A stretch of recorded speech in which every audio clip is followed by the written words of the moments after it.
Iran మీద అదును చూసి దెబ్బ కొట్టింది అగ్రరాజ్యం. తొలిసారిగా B-2 స్పిరిట్ విమానం ద్వారా బంకర్ బస్టర్ బాంబుల ద్వారా ఫోర్డో, నతాంజ్, ఇస్ఫహాన్ అణు కేంద్రాల మీద విరుచుకుపడింది.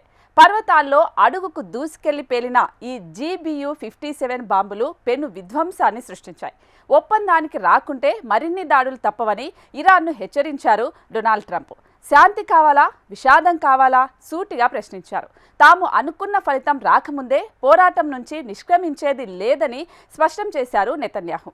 తాజా పరిణామాలు పశ్చిమాసియాలో ఉద్రిక్తతలను మరింతగా పెంచేశాయి. పశ్చిమాసియాలో రగులుతున్న అగ్నికి అమెరికా మరింత ఆజ్యం పోసింది. ఇజ్రాయెల్కు మద్దతుగా ఇరాన్ అణుశుద్ధి కేంద్రాలే లక్ష్యంగా అత్యంత శక్తివంతమైన బాంబర్లు, క్షిపణులతో విరుచుకుపడటం ద్వారా నేరుగా యుద్ధరంగంలోకి దిగింది. దీంతో పశ్చిమాసియాలో ఉద్రిక్తతలు మరింత తీవ్రతరమయ్యాయి. ఆపరేషన్ మిడ్ నైట్ హ్యూమర్ పేరుతో ఈ దాడి చేపట్టారు. ఇందులో 7 స్పిరిట్ B బాంబర్లు పాల్గొన్నాయి. 14 బంకర్ బస్టర్ బాంబులు, 24కు పైగా టోమాహాక్ క్షిపణుల్ని ప్రయోగించాయి. ఈ ఆపరేషన్లో మొత్తం 125 యుద్ధ విమానాలు పాలుపంచుకున్నాయి. అమెరికాలోని వైట్-1 ఎయిర్ బేస్ నుంచి B-2 స్పిరిట్లు, 8 KC-135 స్ట్రాటో ట్యాంకర్లు ఇండో పసిఫిక్లోని డియాగో గార్సియా దిశగా బయలుదేరి వెళ్లాయి. ఇరాన్లోని అణు కేంద్రాలను ధ్వంసం చేసేందుకు సుదీర్ఘ సమయం ప్రయాణించాయి. అమెరికాలోని మిస్సౌరీ నుంచి దాదాపు 18 గంటల పాటు ప్రయాణించాయి. ఈ విమానాలు గాల్లోనే ఇంధనం నింపుకున్నాయి. ఇరాన్లోని ఫోర్డో, నతాంజ్, ఇస్ఫహాన్ అణు కేంద్రాలపై భారీ స్థాయిలో దాడికి దిగింది. శాటిలైట్ చిత్రాలను గమనించినట్లయితే ఈ అణు కేంద్రాలకు తీవ్ర నష్టం జరిగినట్లు అర్థమవుతోంది. ఫోర్డో అణు కేంద్రం ప్రవేశ మార్గం ధ్వంసమైనట్లు శాటిలైట్ చిత్రాల్లో కనిపించింది. ఈ ప్రాంతంలో పొగ అలుముకుంది. ప్లానెట్ ల్యాబ్స్ BBC అందించిన చిత్రాల్లో ఫోర్డో కేంద్రం ఉన్న పర్వతం ధ్వంసమైనట్లు కనిపించింది. ప్రవేశ మార్గాలన్నీ ధ్వంసమయ్యాయి. తెల్లని నిర్మాణాలు శిథిలాల కుప్పగా మిగిలాయి. ఫోర్డో అణు కేంద్రం క్వాయ్ నగరానికి అత్యంత సమీపంలో ఉంది. అక్కడి ప్రజలు పేలుళ్ల చప్పుళ్లు విన్నట్లు మీడియాకు వెల్లడించారు. అమెరికా యుద్ధ విమానాలు ఇరాన్ గగనతలంలోకి ప్రవేశించి లక్ష్యాలను ఛేదించి క్షేమంగా తిరిగి వచ్చాయి. ఈ 3 కేంద్రాల్లో ఫోర్డో యురేనియం ఎన్రిచ్మెంట్ ప్లాంట్ కీలకమైంది. టెహరాన్కు నైరుతి దిశలో 60 మైళ్ల దూరంలో పర్వతం అంతర్భాగంలో 90 మీటర్ల లోతున ఫోర్డో అణుశుద్ధి కేంద్రం ఏర్పాటు చేశారు. నతాంజ్ కంటే ఇది పరిమాణంలో చిన్నది. వైమానిక దాడుల నుంచి రక్షణతో పాటు అణుపరీక్షల నుంచి బాహ్య ప్రపంచానికి తెలియకూడదన్న ఉద్దేశంతో కొండ దిగువన దుర్భేద్యంగా నిర్మించారు. ఫోర్డో కేంద్రంపై B-2 బాంబర్లతో బంకర్ బస్టర్ బాంబులను వేసింది. 13,500 కేజీల ఈ GBE-57 బాంబులు పర్వతాల్లో అడుక్కు దూసుకువెళ్లి పేలిపోయాయి. నతాంజ్ న్యూక్లియర్ ఫెసిలిటీ ఇరాన్ రాజధాని టెహరాన్కు ఆగ్నేయ దిశలో 135 మైళ్ల దూరంలో నతాంజ్ అణు కేంద్రం ఉంది. ఇరాన్కు ఇదే అత్యంత ముఖ్యమైన యురేనియం శుద్ధి నిల్వ కేంద్రం. అణు కార్యక్రమంలో నతాంజ్దే కీలక పాత్ర. అమెరికా దాడుల కంటే ముందు ఇక్కడ 60% శుద్ధి చేసిన యురేనియం నిల్వ చేశారు.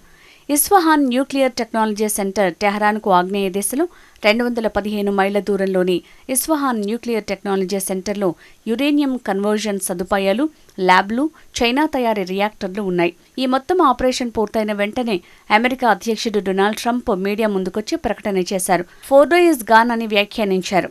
3 అణు కేంద్రాలను ధ్వంసం చేశామని ప్రకటించారు. ఇరాన్పై జరిగిన దాడులను చారిత్రక క్షణంగా ఆయన అభివర్ణించారు. ఇరాన్ గగనతలం బయటి నుంచే ఈ దాడులు చేశాం. విమానాలు సురక్షితంగా తిరిగి ముఖం పట్టాయి. అమెరికా యోధులకు అభినందనలు. ప్రపంచంలో మరే మిలిటరీకి ఇది సాధ్యం కాదు అని తెలిపారు.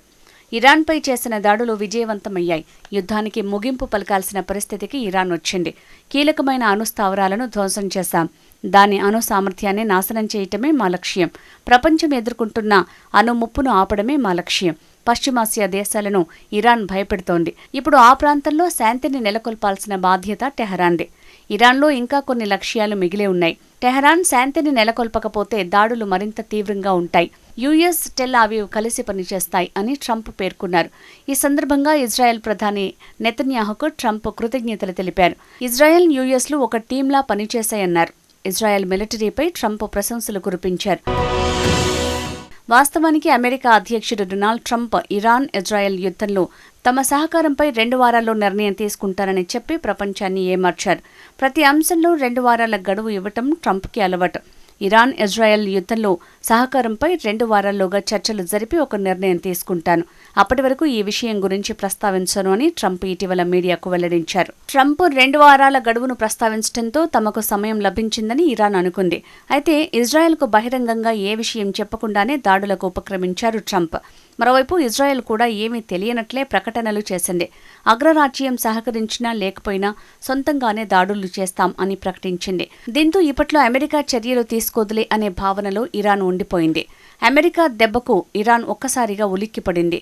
దాడులు ముగిశాక తాము సమన్వయంతో వాటికి సహకరించామని ఇజ్రాయెల్ వెల్లడించింది. 2 దేశాలు బహిరంగ ప్రకటనలతో శత్రుదేశాన్ని ఏమార్చి తమ యుద్ధ వ్యూహాన్ని అమలు చేశాయి. ఇరాన్ మీద నేరుగా దాడులు చేపట్టే విషయంలో అమెరికా కాంగ్రెస్ అనుమతి లేకుండానే ట్రంప్ నిర్ణయానికి వచ్చారు. అంతేకాకుండా అమెరికా బలగాలపై దాడులు చేస్తే మళ్లీ విరుచుకుపడతామని ఆయన హెచ్చరించారు. శాంతి కావాలా, విషాదం కావాలా అనేది టెహరాన్ నిర్ణయించుకోవాలన్నారు. పశ్చిమాసియాలో త్వరగా శాంతి నెలకొల్పకపోతే మిగిలిన లక్ష్యాలన్నింటినీ అంతం చేస్తామని హెచ్చరించారు. అమెరికాకు, ఇజ్రాయెల్కు, ప్రపంచానికి ఇదొక చరిత్రాత్మక సమయం.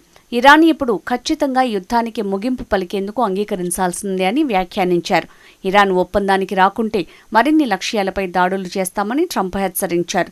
దాడులపై ట్రంప్ ప్రకటన అనంతరం శ్వేతసౌధంలోని పశ్చిమ భాగంలో లైట్లను ఆర్పేశారు. సైరన్ మోగింది. అయితే ట్రాఫిక్కు ఎటువంటి అంతరాయం కలగలేదు. దాడుల అనంతరం ఇజ్రాయెల్ ప్రధాని బెంజమిన్ నెతన్యాహుకు ట్రంప్ ఫోన్ చేశారు. ఇరాన్ అణు కేంద్రాలను లక్ష్యంగా చేసుకున్న మీ సాహసోపేత నిర్ణయం అద్భుతం. చరిత్ర గతిని అమెరికా మార్చనుంది అని ట్రంప్ని ఆయన ప్రశంసలతో ముంచెత్తారు. ఇజ్రాయెల్ ప్రపంచంలోని యూదులందరి తరపున శిరస్సు వంచి నమస్కరిస్తున్నానని పేర్కొన్నారు. కాగా ఇరాన్ మీద దాడుల విషయంలో అధ్యక్షుడు డొనాల్డ్ ట్రంప్ చివరి నిమిషంలో గ్రీన్ సిగ్నల్ ఇచ్చారని ఉపాధ్యక్షుడు జేడీ వాన్స్ వెల్లడించారు. దాడులు చెయ్యాలా వద్దా అన్న దానిపై ట్రంప్ సుదీర్ఘ ఆలోచన చేశారు. బాంబులు వేయటానికి కొన్ని నిమిషాల ముందు ఈ దాడులపై ఆయన తుది నిర్ణయం తీసుకున్నారు అని తెలిపారు. ఈ దాడులను ఆపే సామర్థ్యం ఆయనకు ఉన్నప్పటికీ ముందుకు వెళ్లటానికే మొగ్గు చూపారని వెల్లడించారు. ప్రస్తుతం అమెరికా దళాలపై ఇరాన్ ప్రతిదాడి చేస్తుందా లేదా తమ అణ్వాయుధ కార్యక్రమాన్ని కొనసాగిస్తుందా అనేదాన్ని అమెరికా నిశితంగా గమనిస్తోందని పేర్కొన్నారు. మరో 24 గంటల్లో ఇరాన్ చర్యలపై స్పష్టత వస్తుందన్నారు. ప్రస్తుతం పరిస్థితులు చాలా సున్నితంగా ఉన్నాయని, ఇప్పటివరకు ఇరాన్ నుంచి పరోక్ష హెచ్చరికలు వచ్చాయని తెలిపారు. ఒకవేళ హర్మూజ్ జలసంధి మార్గంలో షిప్పింగ్కు ఇరాన్ అంతరాయం కలిగిస్తే గనుక పరిస్థితులు మరింత తీవ్రంగా మారుతాయని హెచ్చరించారు. ఇరాన్పై దాడులు తాము లక్ష్యానికి చేరువలో ఉన్నామని ఇజ్రాయెల్ ప్రధాని బెంజమిన్ నెతన్యాహు వెల్లడించారు. సుదీర్ఘ యుద్ధం ఉండదని అన్నారు. ఈ ఉద్రిక్తతల వేళ కీలక ప్రకటన చేశారు. టెహరాన్తో సుదీర్ఘ యుద్ధం ఉండబోదని అన్నారు. ఆపరేషన్ రైజింగ్ లయన్ పేరుతో తాము చేపట్టిన దాడుల్లో లక్ష్యానికి చేరువైనట్లు వెల్లడించారు. అణ్వాయుధ కార్యక్రమంలో ఇరాన్ను వెనక్కి నెట్టాం, ముప్పును తొలగించుకున్నాం, లక్ష్యాలను సాధించడానికి అవసరానికి మించి మా చర్యలను కొనసాగించబోం. మా టార్గెట్ను చేరుకుంటే ఆపరేషన్ పూర్తయినట్లే. అప్పుడు యుద్ధం కూడా ఆగుతుంది. ప్రస్తుతం ఇరాన్ పాలకులు మమ్మల్ని తుడిచిపెట్టారని చూశారు. అందుకే ఈ ఆపరేషన్ చేపట్టాల్సి వచ్చింది. ఇందులో ప్రధానంగా మా అస్తిత్వానికి పొంచి ఉన్న 2 ముప్పులను తొలగించుకున్నాం. 1 అణ్వాయుధాలు, 2 బాలిస్టిక్ క్షిపణులు. ఈ లక్ష్యాలను సాధించే దిశగా మేం ఒక్కో అడుగు వేస్తూ ముందుకు సాగుతున్నాం. వాటికి మేం చేరువయ్యాం. టెహరాన్తో సుదీర్ఘకాలం యుద్ధం కొనసాగించబోం అని ఇజ్రాయెల్ ప్రధాని వెల్లడించారు. అయితే అనుకున్న ఫలితం రాకముందే పోరాటం నుంచి నిష్క్రమించేది లేదని ఆయన స్పష్టం చేశారు.